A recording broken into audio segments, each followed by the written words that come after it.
कि दरभंगा के शहरी विधानसभा में दो उम्मीदवार ऐसे हैं, दो तीन उम्मीदवार ऐसे हैं जो कि अपने आप को भाजपा का उम्मीदवार कहते हैं, जबकि सभी जानते हैं कि ये सीट संजय सरावगी के लिए तय मानी जा रही है।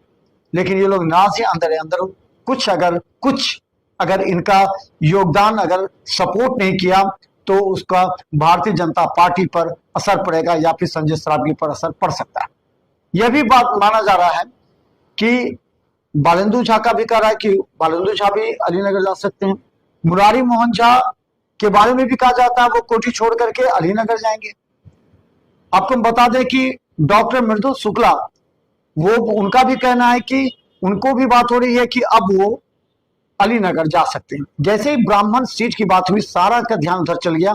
संजय सरावगी अब फ्री हो गए, संजय सरावगी का टेंशन दूर हो गया कि चलो तुम लोग अलीनगर में अब लड़ो, अलीनगर में दिमाग लगाओ, दरभंगा शहरी विधान को फ्री कर दो। यहाँ के जो वोटर है, यहाँ के जो लोग हैं, वो तो संजय सरावगी को देंगे।